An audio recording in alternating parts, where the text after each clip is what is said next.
Breaking news Pahalgam ఉగ్రదాడిని తీవ్రంగా ఖండిస్తున్నారు BJP Rajya Sabha సభ్యులు Laxman. Congress party ఉగ్రదాడిని పొలిటికల్ ఈవెంట్ గా అభివర్ణిస్తుందని మండిపడ్డారు. కాంగ్రెస్ వర్కింగ్ కమిటీలో పాకిస్తాన్ గురించి ఊసేలేదన్నారు. నిరంతరం ట్విట్టర్లో ఉండే కేటీఆర్ ఘటనపై స్పందించకపోవడం ఏంటని ప్రశ్నించారు. కేంద్ర ప్రభుత్వం దెబ్బకు దెబ్బ కొడుతుందని తెలిపారు.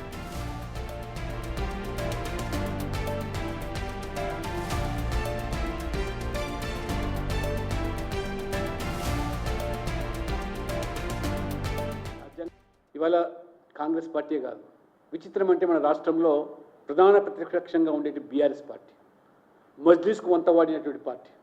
ఈయన స్థానిక సంస్థల ఎన్నికలు జరిగితే మరి BRS party working president KTR గారు ఎలక్షన్స్ను మరి ఆల్మోస్ట్ బాయ్కాట్ చేయమని చెప్పడం అంటే రాజ్యాంగాన్ని వీళ్ళు గౌరవిస్తూ ఉన్నారా?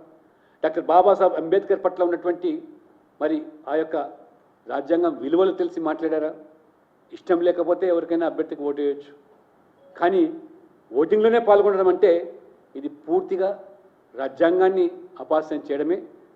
అంతేకాకుండా ప్రతి చిన్న విషయానికి మరి సోషల్ మీడియా మాధ్యమం ద్వారా స్పందించే కేటీఆర్ గారు ట్విట్టర్ పిట్ట ఉదయం లేస్తే ప్రతి అంశం మీద ఆ రకంగా మాట్లాడించడం జరిగే కేటీఆర్ గారు బీఆర్ఎస్ పార్టీ టీఆర్ఎస్ నుంచి బీఆర్ఎస్గా మార్చుకొని మీరు ఒక నేషనల్ పార్టీగా మీరు చెప్పే మీరు కాశ్మీర్లో జరిగిన ఉదంతం మీద ఈ దుర్ఘటన మీద మీ నోరు మెదపకపోవడం ఇది దేనికి సంకేతమని ప్రశ్నిస్తూ ఉన్నారు.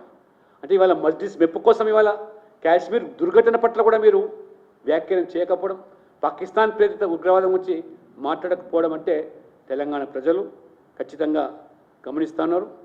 అదే ఈ మతోన్మాద మజ్లిస్ పార్టీ 15 నిమిషాలు సమయం ఇస్తే మరి మీ సంగతి తెలుస్తాం, మెజార్టీ ప్రజల సంగతి తెలుస్తామని చెప్పిన వ్యక్తి అక్బరుద్దీన్ ఓవైసీకి బహిరంగ అన్నా కానీ ఇవాళ కాంగ్రెస్ పార్టీ కానీ మజ్లిస్ పార్టీ కానీ పల్లెత్తు మాట అనకుండా ఇవాళ ఏ రకంగా వాళ్ళని సమర్థిస్తున్నారో వాళ్ళని అంట కాగుతున్నారో తెలంగాణ ప్రజలు కూడా గమనిస్తున్నారు. పైపెచ్చు వాళ్ళ అభ్యర్థుల గెలుపు కోసం ప్రత్యక్షంగా పరోక్షంగా కాంగ్రెస్ బీఆర్ఎస్ కలిసి ఏ విధంగా ప్రయత్నం చేశారో మొత్తం ఈరోజు ఈ రాష్ట్రంలో